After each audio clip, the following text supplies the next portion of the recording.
विनंती आहे की आपण कृपया सगळ्यांना पुढे येऊन बसायला विनंती करावी.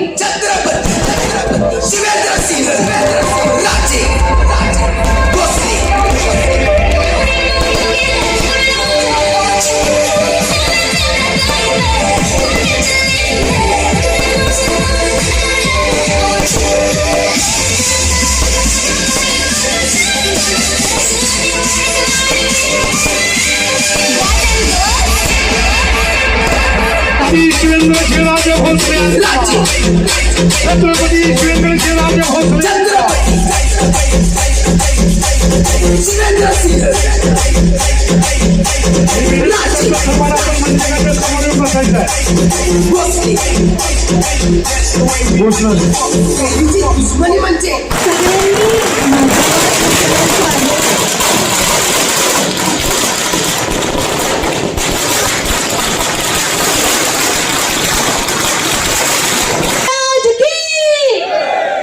छत्रपती शिवेंद्र सिंह महाराज की. आज आपल्या परळी गटाच्या आणि गणाच्या प्रचारासाठी आपण एकत्र आलोय. सांगता सभा आहे आणि मला कल्पना आहे की थोडा मला सभेच्या टायमिंगपेक्षा उशीर झाला, पण माझ्या पण घड्याळात आता 9:45 म्हणतोय. मित्र 9:45 असू ना, मग आपल्याला 15 मिनिटं अजून वेळ आहे. पण आज या ठिकाणी मी आपल्या जिल्हा परिषदच्या या निवडणुकीमध्ये भारतीय जनता पार्टीचे अधिकृत उमेदवार राजूभैया भोसले, आपले दुसरे पंचायत समिती गणाचे उमेदवार मान्य वसंतराव भंडारे भाऊ, त्याचबरोबर आपल्या या गणातील महिला उमेदवार सौ शोभाताई लोटेकर आणि उपस्थित सर्व सुनील तात्या वगैरे सर्व पदाधिकारी आदित्य आले स्टेजवर, अमोल मोहिते नगराध्यक्ष, सगळी आज मान्यवर मंडळी आहेत. परळीचे सर्व बोबडे साहेब, बजरंग समोर सगळे बसलेत, कारंडे साहेब वगैरे सगळे आज आपण उपस्थित आहात. उशीर बराच झालाय त्यामुळे जास्त वेळ घेत नाही, पण आज 3 सभा होत्या. ही शेवटची आपली सभा सांगता सभा आहे. याआधी लिमची केली, करळची केली, त्याच्या आधी भुईंज वगैरे करून मी इथं आलो, पण थोडा उशीर झाला. पण मला खात्री आहे आज आपल्याला भरपूर मार्गदर्शन मिळालेलं आहे मी असतोपर्यंत, आणि काय करायचं गावात जाऊन हे सगळ्यांना आता एवढ्या सगळ्यांनी मार्गदर्शन केल्यामुळं बऱ्याच म्हणजे आता कोण कोण भाषणं केली मला नाही माहिती, पण आज एक आहे की परळी हे आपलं सगळ्यांचं हे हक्काचं घर आहे. इथं सगळे आपण एकत्र असतो, एकत्र वावरतो. आपल्या या परळी विभागासाठी जे काय असेल ते निर्णय आपण एकत्र घेतो. आणि आज एक वेगळा या परळी विभागाचं विकासाच्या दृष्टीने एक वेगळं मॉडेल आपण निर्माण केलंय आणि अजून त्याच्यामध्ये आपण भर टाकतोय. आज आपला हा एक काळचा डोंगरी भाग, आणि डोंगरी भाग असल्यामुळं सगळ्यांना वाटायचं की आपण कुठेतरी अडगळीत आहे, कुठेतरी अडचणीत आहे. पण आज या विभागाची परिस्थिती ती राहिली नाही.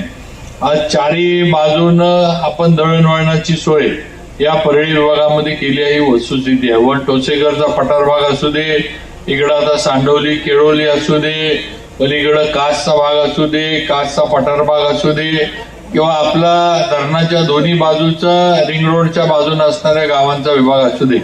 आज प्रत्येक भागाला जोडण्याचं काम परळी विभागाची किंवा प्रत्येक गावाला जोडण्याचं एकामेकाशी काम आपण केले. आता रोडचा रस्ता आपण काढतोय. पुढच्या याच्यामध्ये आमचा प्रयत्न आहे की लावंगरवरून वर आपल्या आनावळ्याला, लावंगरवरून आनावळ्याला रस्ता काढायचा. हे थोडक्यात लावंगरचं आणि वरचं जे पर्यटनाचं जे कनेक्शन पाहिजे ते कनेक्शन झालं पाहिजे. आज लावंगरची आपण पाणी पुरवठ्याची शेतीची योजना मंजूर करून घेतली. आता लवकरच आपण आंबळे प्रकल्प जो आहे त्याचं पण थोडा निर्णय करतोय. थोडी त्याची उंची कमी करून आपलं रायगड गावाला कुठेही म्हणजे बुडीतामध्ये ते जाणार नाहीत वगैरे असं काहीतरी निर्णय करून सगळ्यांच्या फायद्याचा निर्णय हे रायगडचं पण काही नुकसान होऊ नये लोकांचं, त्यांची पण घरं मोडू नयेत आणि आपल्या खालच्या गावांना कारी, सोनवडी, गजवडी वगैरे या गावांना आणि परळीला सुद्धा त्याच्यातनं शेतीला पाणी मिळावं अशा पद्धतीचं आपलं नियोजन तिथलं चाललंय. बाकी रिंग रोड झाले, रिंग रोड आता आपण कॉन्क्रिटीकरण करतोय रिंग रोडचं. आता आपला नवीन रस्ता थेट बोगद्यापासून ते आपल्या जांभ्यापर्यंत जिथं आपली तालुक्याची हद्द आहे तो सुद्धा रस्ता हॅममधनं मोठा होतोय. आणि आज असे अनेक छोटे मोठे प्रकल्प आज वरनं आपण केळवली, सांडवली हा जो भाग आहे तो जोडलाय. म्हणजे उद्या सांडवलीवरनं केळवलीला जर जायचं म्हटलं तरी रस्ता आज त्या ठिकाणावर आपण पूर्ण करतोय. आज पळसावडी असेल, पांगारे असेल या दोन्ही धरणांमुळं दळणवळणाची अडचण होत होती. धरणातनं जायला लागायचं, धरणाच्या भिंतीवरनं जायला लागायचं. आज दोन्ही धरणांवर बरंच तांत्रिकदृष्ट्या सगळं डोकं फोडून सगळं करून 2 पूल आपण मंजूर करून घेतले. आता या पुलांचं पण काम चालू होणार आहे की ज्या ह्यानं सांडवली असेल, बोंडारवाडी असेल, आपलं पांगारे असू दे, या सर्व गावांचं, पळसावडी असू दे, या सर्व गावांची वाहतूक ही सुरळीत या पुलांमुळे होणार आहे. ज्या अडचणी आपल्याला या 3-4 गावांना सोसाव्या लागतात पावसात त्या अडचणी आपल्या कायमच्या आता दूर होणार ते आपण लक्षात घ्या. आता आपल्याला पुढे जे करायचंय ते म्हणजे पर्यटनाच्या दृष्टीने आज परळीतल्या सुद्धा मंदिराला आपण 14 कोटी रुपये शासनाकडनं मंजूर करून घेतले आणि लवकरच त्याचं सुशोभीकरण त्याचं जे काही बाकीचं आहे ते चालू होणार आहे. आज आपण परळी आपला मानकिनचा रस्ता असेल, आपल्या इथनं वर आपण आता हे करतोय आपलं काय ते रोपवे की ज्याच्यामुळे पर्यटक येतील. आपल्या परळी धरणामध्ये सुद्धा लवकरच सर्व स्थानिकांना बरोबर घेऊन आपण बोटिंगचा सुद्धा एक व्यवसाय जो आहे तो त्या ठिकाणी सुरू करण्याचा आपला प्रयत्न आहे. तो आज अशा पर्यटनाच्या दृष्टीनं आपल्याला आता सगळ्यांना पुढे जायचंय. आपल्या विभागात पर्यटन झालं पाहिजे. दोन्ही आपल्या भाऊसाहेब महाराजांनी ज्या धरणाच्या मागच्या योजना आहेत त्या दोन्ही योजना पूर्ण करण्यासाठी आम्ही अधिकाऱ्यांच्या मागे हात धुवून लागलोय. एका बाजूची आपली पलीकडची जी आंबोड्याची योजना आहे त्याचं टेस्टिंग झाले, त्याचं बऱ्यापैकी ट्रायल झाले, तिकडचं सुद्धा टेस्टिंग झाले. काय अडचणी नक्की आहेत अजून, पण त्या अडचणी लवकरच दूर होतील आणि वरच्या धरणाच्या वरची जी गावं राहिली त्यांना पाणी उडमोडीचं जे आहे ते भाऊसाहेब महाराजांनी जे नियोजन केलं होतं त्या नियोजनातनं लवकरच चालू होईल हे सुद्धा मला मनापासून अगदी या ठिकाणी सांगावंसं वाटतं. असे अनेक विषय आहेत, जेवढे विषय आपण सांगू तेवढे कमी आहेत असं मला वाटतंय. आज आता निवडणुका आहेत, परळीचा निकाल लागलेला आहे. मला वाटतं निकालाचं फक्त मताधिक्याचं म्हणजे उत्सुकता ही तुम्हाला आम्हाला आहे. आज भैया असेल, भैयानं गेले 5-10 वर्ष सलग काम केले. पदावर असलं नसलं तरी भैया कामामध्ये असतो. प्रत्येकाचे प्रश्न, प्रत्येकाचं गावातल्या येणाऱ्यांचे कामं, त्याचबरोबर जिल्हा परिषद असू दे, कलेक्टर ऑफिस असू दे, जिथं असेल तिथं येऊन ती कामं मार्गी लावण्याचा प्रयत्न भैयाचा असतो. पदावर जरी नव्हता तरी भैयानं नक्कीच आपल्या भागाला साथ देण्याचं काम केलंय. वसंत बापू आपले दुसरे उमेदवार आहेत. आपल्याला सगळ्यांना माहित आहे की बापू हे धरणग्रस्त समितीचे अध्यक्ष आहेत. मागच्या वेळेला थोडं आम्हीच त्यांच्या सुनबाईंच्या विरोधात विद्याला उभं केलं, आम्हीच जरा त्यांना म्हणजे त्रास दिला, पण आता त्याची बापू आम्ही भरपाई भरून काढतोय. आणि आता तुमच्या सुनबाईंना आम्ही निवडून आणू शकलो नाही, पण तुम्हाला आम्ही निवडून आणतो एवढं लक्षात ठेवा. तेव्हा आमच्या मनामध्ये कुठलीही पूर्वीची बापू म्हणजे पूर्वीच्या जुन्या राजकारणाची शंका, कुशंका, किंतु परंतु अजिबात नाही. राजकारण हे बेरीज करून करायचं असतं, वजाबाकी करून होत नाही. तेव्हा आपल्याला चांगली लोक आपल्याबरोबर आली, त्यांना संधी देण्याचं काम बापूंच्या माध्यमातून केलंय आणि त्यांना सुद्धा आपण सगळ्यांनी साथ दिली पाहिजे, द्यायची आहे हे आपण लक्षात ठेवा. दुसऱ्या आपल्या उमेदवार शोभाताई आहेत, त्यांचं पण सरपंच म्हणून काम आपण बघतो. आज कुस सारख्या तसं बघितलं तर आपल्या परळी विभागातील एक परळीच्या खालोखाल हे संख्येनं म्हणा किंवा थोडं राजकीय जागरूकतेनं म्हणा एक महत्वाचं गाव, अशा गावाच्या सरपंच म्हणून त्या काम करतात. आणि एक हे ज्याला आपण ऍक्टिव्ह असं सरपंच म्हणतो, म्हणजे नुसतं पदावर आहे आणि स्त्री आहे महिला आहे म्हणून नुसतं पदावर नुसतं बसायचं म्हणून बसायचं असं त्यांचं काम नाही. स्वतः त्या फिरत असतात. ऑफिस म्हणा, पंचायत समिती म्हणा, माझ्याकडे येणं म्हणा, सातारला जाणं आणि आपल्या गावासाठी ज्या ज्या योजना उपलब्ध आहेत त्या योजना गावामध्ये आल्या पाहिजेत. आपल्या लोकांचं जे ग्रामपंचायत सरपंच म्हणून जबाबदारी आहे ती पार पाडता आली पाहिजे, हा प्रयत्न त्यांचा असतो. आज अनेक विषय आपले होते. बापूंच्या बाईंच्या प्रयत्नातनं आपण आपली जी गावं मला वाटतं जी याची होती 5 गावं जी ग्रामपंचायत म्हणजे पुनर्वसनातनं जी इथं राहिली होती, मग लुमणेखोल, वेणेखोल, कासारतळ वगैरे ही गावं, आरगडवाडी मला वाटतं त्यात होतं, अजून कुठले नित्रळ, त्या गावांना ग्रामपंचायती नव्हत्या. गावं पुनर्वसनामध्ये खाली गेली होती आणि शासनाच्या एका निर्णयामुळे जरी वर इकडनं लोक जरी येऊन राहिली होती तरी त्यांना इथं कुठलेही शासन स्तरावर त्यांना कुठलीही ओळख त्यांची नव्हती. शासनाचं म्हणणं होतं की तुम्ही खाली गेलाय, आमच्या रेकॉर्डला तुमचं पुनर्वसन झालंय आणि तुम्ही परळीच्या विभागामध्ये शासनाच्या रेकॉर्डला अस्तित्वातच नाही. पण लोक तर सगळी इथं राहत होती, इलेक्शन इथं होत होते, पण शासनाचा पैसा जो वित्त आयोगाचा आहे तो या ग्रामपंचायतींना वापरता येत नव्हता. अगदी आमदार फंडातनं, डोंगरी विकास निधी किंवा शासनाकडनं कुठलाही निधी टाकायचा म्हटलं या गावांना तरी अडचण याची, कारण कलेक्टर ऑफिस म्हणायचं हे गाव खाली गेलंय, हे गाव खटाव मानला गेलंय आणि तुम्ही इथं कसे पैसे टाकताय. आणि त्या ह्याच्यातनं आपण बराच पाठपुरावा करून करून शेवटी आत्ताच्या ह्याच्यामध्ये अनिल पाटील साहेब आपले मंत्री होते मदत पुनर्वसनचे, त्यांच्या माध्यमातून आपण आदेश काढून घेतले आणि 5ही गावांच्या ग्रामपंचायती या त्या ठिकाणी स्थापन झाल्या आणि त्यांना सगळे अधिकार ज्या त्या ठिकाणी त्यांना मिळाले ही वस्तुस्थिती आहे. तेव्हा हा एक महत्वाचा विषय आपण मार्गी लावला. बाकी छोटी मोठी गाववारी कामं तर चालूच आहेत, चालू राहणारच आहेत, त्यात काय होत नाही. आता आपण पदावर आहे, तुमच्या आशीर्वादानं मी मंत्री झालो, तुमच्या आशीर्वादानं 5व्यांदा आमदार झालो, तुमच्या आशीर्वादानं आज महाराष्ट्रात फिरतोय. डोबळे साहेबांना आता एकदा दौऱ्यावर घेऊन जातो जरा लातूरला वगैरे, दुष्काळात त्यांना जरा सोडून येतो तिकडे, जरा उन्हाचा चटका त्यांना बसला की इकडे गारगार वाटतंय परळीमध्ये, त्यांना कळेल उन्हामध्ये कसं असतंय. पण आज तुमच्या आशीर्वादानं महाराष्ट्रभर फिरतोय. बरेच इतर जिल्हे, ज्या जिल्ह्यांमध्ये मी आयुष्यात कधी गेलो नव्हतो त्या जिल्ह्यांमध्ये मला दौरे करता येतात आणि आज हे सगळं जे आहे तुमच्यामुळे आहे. तुम्ही जो माझ्यावर विश्वास ठेवला, माझ्या मागे उभा राहिला, मला जी ताकद दिली, स्थानिक असतील, मुंबईकर असतील, सगळ्यांनी जे मला भरभरून दिलं, आज त्याचं हे सगळं जे आहे ते मूर्त स्वरूप आहे असं म्हणावं लागेल. माझं मंत्रीपद हे माझं एकट्याचं नसून हे तुमचं आहे, लक्षात ठेवा. आज तुम्ही सगळे शिवेंद्रराजे बांधकाम मंत्री नाहीत, तुम्ही सगळे बांधकाम मंत्री आहात, फक्त सह्याचे अधिकार माझ्याकडे आहेत. सह्या फक्त तुम्ही कोणी करायला येऊ नका, नाहीतर माझी वाटच लागत. त्यामुळं गमतीचा भाग आपण सोडून देऊ. पण आज वस्तुस्थिती हीच आहे की आज आपल्यामुळं हे सगळं वलय जे आहे ते माझं आणि इथं असणाऱ्या सगळ्यांचं आहे आणि आम्ही कुणी कधी विसरणार नाही.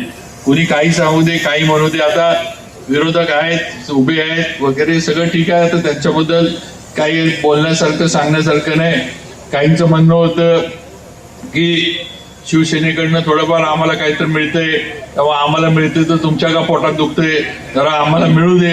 आम्ही कुठं काय म्हणतोय, आम्ही तुमचेच आहे. भैया पण म्हटला मिळते तर मिळू दे, आमचं कुठं काय. असे काही उमेदवार उभे राहिले. आता काहींनी उगाच फॉर्म भरायचा म्हणून भरला, आता कोणाला काय बोलायचं. एक बापूंचं काय तर घरातलाच विषय जरा, हो बापू दिला पाठिंबा दिला. आता काय असे आता उमेदवार पण बस दिलीप तू आहे म्हणल्यावर डिपॉझिट सगळ्यांचंच गायब होईल, जिल्ह्यातलं गायब होईल तुझ्यामुळे डिपॉझिट. तू आहे म्हणल्यावर विषय नाही, दिलीप आहे म्हणल्यावर वरची 4 गावं लाईनीच दिलीप चालवणार. मुंबईकर पण सगळे आले, ते तर आहे. मुंबईकरांचा तर पहिला पाठिंबा आहे. गावाकडच्यांचा जेवढा महत्वाचा आहे तेवढा परळी खोऱ्यातील सगळ्या मुंबईकरांचा महत्वाचा आहे. कारण शेवटी मुंबईवरनं विचार जो आहे तो गावाकडं मुंबईवरनं येतो, ही वस्तुस्थिती आहे. आज आपण म्हणजे पूर्वी सगळ्याच गोष्टी मुंबईच्या विचारानं व्हायच्या हे आपल्या सगळ्यांना माहित आहे. पण नंतर आज सुद्धा गावातली जी प्रमुख निर्णय असतात गावातले जे निर्णायक भूमिका काय घ्यायची ह्याच्याबद्दलचं जे असतं ह्याच्याबद्दल आज सुद्धा मुंबईकर मंडळींना विचारात घेतलं जातं ही वस्तुस्थिती आहे. त्यामुळे मुंबईकर मंडळींनी पण मला भरभरून साथ दिली, भैयाला साथ देतात आणि 100% या निवडणुकीत सुद्धा सर्व मुंबईकर मंडळी भाजपच्या बरोबर आहेत. हे चित्र संपूर्ण मतदारसंघामध्ये दिसतं, ही वस्तुस्थिती आहे. त्यामुळे आता फक्त जे आहे ते आता सगळं वातावरण चांगलं आहे.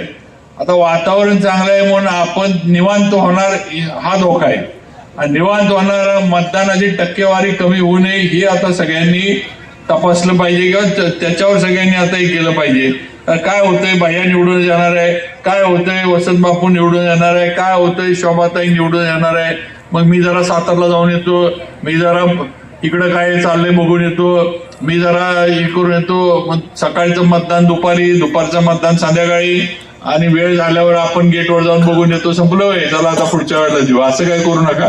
त्यामुळं सगळ्यांनी टक्केवारीनं मतदान केलं पाहिजे आणि सातारा तालुक्याचं जिल्हा परिषदेमध्ये मताधिक्याचं रेकॉर्ड आणि पंचायत समितीमध्ये सुद्धा मताधिक्याचं रेकॉर्ड हे परळीनं करायचं एवढं लक्षात ठेवा. परळी गटानं रेकॉर्ड ब्रेक विजय आपल्याला या निवडणुकीत मिळवायचा आहे. तुम्ही कसं मला रेकॉर्ड ब्रेक येणं महाराष्ट्रात 2 नंबरनं पाठवलं तसंच आज एवढं काम आपण केलंय, एवढं वातावरण आपल्या जिल्हा परिषद गटात आणि दोन्ही पंचायत समितीच्या गाण्यात चांगलं आहे. सगळ्यांचा आपल्याला भरभरून पाठिंबा आहे. कुणीही कामाच्या वरनं किंवा कुठल्या याच्यावरनं आपल्याबद्दल वाईट बोलत नाही, काय नाही. एखाद दुसरं टीका टिप्पणी करणारं कोणतं असू शकतं, ते तर सगळीकडेच असतं. पण शेवटी आज काम केले, कामं दाखवलीत, कामं दिलीत, कामं पूर्ण केलीत म्हणून आज हक्कानं इथं उभं राहून तुमच्या समोर मी बोलू शकतो, भैया बोलू शकतो, ही वस्तुस्थिती आहे. कामच केलं नसतं तर तुम्ही आमचं ऐकून पण घेतलं नसतं आणि एवढ्या उशीरपर्यंत थांबला पण नसता, हे सुद्धा तेवढंच खरं आहे. तेव्हा आज कामं केलेत म्हटल्यावर हक्कानं आम्ही तुम्हाला म्हणू शकतो किंवा तुमचं बहुमोल असं मतदान ते आम्हाला द्या, भाजपला द्या, कमळाला द्या आणि आपण ते देणार हे मला 100% माहिती आहे. फक्त टक्केवारी आपली आता चांगली झाली पाहिजे याचं उद्या दिवसभरात बसून नियोजन करा. बाकी आता उद्या कोणीही बाहेर फिरायला जायचं नाही. शेजारच्या गावात काय चाललंय, दिलीप काय करतोय, माझ्या इथं काय शिस्त आहे, दिलीपच्या इथं काय शिस्त आहे किंवा बजरंगच्या इथं काय शिस्त आहे बघायला जायचं नाही. जे काय शिजवायचं आहे ते शिजवून आपलं आपण सगळ्यांनी करून ठेवा. कोण काय कुठं काय बघायला जाऊ नका. आपलं गाव आणि गावाची टक्केवारी हे पत्रकारांना माझी सांगणं आहे. शिस्त म्हणजे घरामध्ये काय शिस्त आहे. आता तुम्ही पत्रकार काय तर वेगळी बातमी करायला पाहिजे तर नाही आपलं त्या अमित आहे म्हटलं अमित काय तर अमितला आता त्याच्या मग काय बघा बघा बघा. आता उद्या आहेच माझी बातमी. महेश माझ्या घड्याळात 10ला 5 मिनिटं कमी आहे. नाही वर येऊन बघ बाबा तुझा व्हिडिओ घेऊन, तुझा कॅमेरा घेऊन माझ्या घड्याळात 10ला 5 मिनिटं कमी आहेत अजून. त्यामुळं 5 मिनिटं मी बोलणार आहे त्यामुळे तू थांब. पण एक आहे, जाऊ दे जास्त वेळ नाही घेत, तर एक आहे एवढंच सांगतो की आज भाऊसाहेब महाराजांवर आपण विश्वास ठेवला. आज आपले गजानन दादा असतील, आज दळवी आपल्यात गजानन दळवी आपल्यातनं गेले. आज अनेक आपल्या इकडची सगळी म्हणजे महाराजांबरोबर काम करणारी पूर्वी जानूभाऊ होते, दिलीप कुरळे वर्षानं मोठी आहेत. ह्यांना खरं परळी विभाग पूर्वी कसा होता ह्याची माहिती मला वाटतंय मुलांनी या जुन्या लोकांकडनं घेतली पाहिजे. म्हणजे जे गजानन दादा वगैरे लोक सांगायची की सज्जनगडच्या वरच्या बाजूनं म्हणजे तिथनं डोक्यावरनं सगळं तूप वगैरे घेऊन यायचं, परळीच्या बाजारात विकायचं आणि इथून पावसाळा सुरू व्हायच्या आधी जर लोक वर गेली तर ती पुढच्या पावसाळ्यानंतरच कळायचं की त्यातली किती राहिली आणि किती गेली आणि त्याच्यानंतर मग खाली जी काही गाठभेट होईल ती पावसाळा संपल्यानंतरच गाठभेट व्हायची. अशी आपली अवस्था. आपल्या रस्ते नाहीत, काय नाही. मला वाटतं परळीला एकमेव रस्ता इथं येणार असेल. पूर्वी धरणाच्या ह्याच्यावर पण जुन्या आता बबनराव वगैरे सगळे आहेत. आज भिकू दादा वगैरे ही मंडळी नाहीत संपत तात्या वगैरे आपल्यात. पण परळी आता आपण एवढं फास्ट इकडनं सगळीकडनं जातो, हे अर्ध्या पाऊण तासाच्या अख्खा राऊंड आपण या रिंग रोडनं मारू शकतो. पण एक काय असा होता की आंबवड्यावरनं साळीला जायचं म्हटलं तरी दीड 2 तास लागायचे पोहोचायला आणि दोरळा खायचा तो वेगळाच. म्हणजे वेळ लागणार ही वेगळीच होईल आणि सगळ्या धोरणातच जायचं, धोरणाखातच जायचं अशी अवस्था होती. पण आज ही परिस्थिती आपण बदलली आणि हे आपण करून दाखवलं. नुसतं बोललो नाही, नुसतं आलो आणि भाषण केली आणि मतं घेतली आणि गायब झालो असं आपण कुणी केलं नाही. आज कामं जी गरजेची होती, जी होणं लोकांना अपेक्षित होतं, अशी कामं आपण ताकदीनं पूर्ण केली ही वस्तुस्थिती आहे. आणि म्हणून आता आपण सुद्धा सगळ्यांनी भारतीय जनता पार्टीच्या तिन्ही उमेदवारांच्या बरोबर ताकदीनं राहावं. कमळ हे आमचं चिन्ह आहे. सगळ्यांनी कमळाच्या समोरचं बटन दाबून राजूभैया, वसंतबाबू भंडारे आणि शोभाताई या तिन्ही उमेदवारांना निवडून आणावं ही विनंती मी करतो. निवडून आणणारच आहे. निवडून आणावं म्हटलं की तुमच्यावर संशय घेतो असं होईल. त्यामुळे असं मी म्हणणार नाही, तुम्ही निवडून आणणारच आहे. फक्त मताधिक्य जे आहे ते आता तुम्ही ठरवावं, किती आपलं मताधिक्य रेकॉर्डला कसं न्यायचं एवढंच ठरवावं, एवढीच विनंती करतो आणि थांबतो. जय हिंद, जय महाराष्ट्र. धन्यवाद बाबा. एक सेकंद उठू नका. विकासाचा महामेरू, विकासाचा महामेरू बहुत जनाचे आधारो, विकासाचा महामेरू बहुत जनाचे आधारो व्हावा अखंड महाराष्ट्राचा मानबिंदू राजे शिवेंद्रजी, राजे शिवेंद्रजी, राजे शिवेंद्रजी. तप त्याग ज्ञान सेवानिशील इत्यादी गुणाचे कवचकुंडला लाभलेला बुद्धिवंत आणि भगवंत नेता आज तुमचे आमचे शिवेंद्रराजे महाराष्ट्राच्या मानबिंदू व्हावे यासाठी जीवाचं रान करणारे माझे राजू भैया आणि हे बाकीची सगळी मंडळी, संतोष दादा आणि ही उमेदवार मंडळी, हे तुमच्यासाठी राजे आमचं प्रेमच आहे तुमच्यावर. महाराज आमचं प्रेमच आहे तुमच्यावर. ही नवी मेहरबानी. 10 तास जनता उभी आहे. ही आमच्या प्रेमाची निशाणी, ही तुमच्या प्रेमाची निशाणी, तुमच्या प्रेमाची निशाणी. यानंतर परळीचे युवक त्यांचा सत्कार करणार आहेत आणि सलोनीचा सत्कार मी विनंती करतो. गायिकाची सलोनी, पहिला बाबांचा सत्कार होईल. उचलून देतो तुफान सगळ्या काळजामध्ये. उचलून देतो.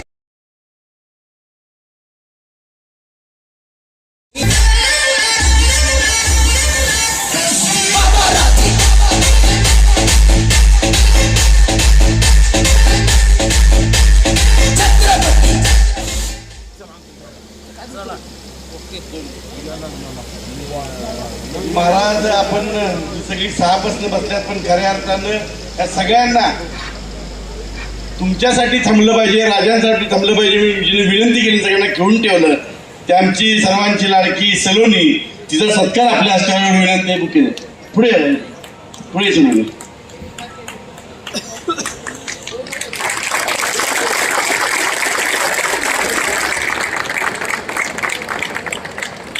मला अजून एक विनंती आहे. आम्ही मागाच्या पण सांगतोय की महाराज साहेब पूर्वीपासून म्हणजे बळीभाऊ, स्वर्गवासी बळीभाऊ आपल्यात नाहीत, पण बळीभाऊ नंतर जे जिल्हा परिषद झाले आणि जे पंचायत समिती झाले ते सगळे इथे उपस्थित आहेत. आपल्या शुभ हस्ते या सर्वांचा सत्कार मला करायचा आहे. प्रथम मी आपले जिल्हा परिषदेचे माजी सदस्य आणि मार्केट कमिटीचे विद्यमान संचालक बिकू अण्णा भोसले यांना विनंती करतो, अण्णांचा आपल्या शुभ हस्ते सत्कार व्हावा.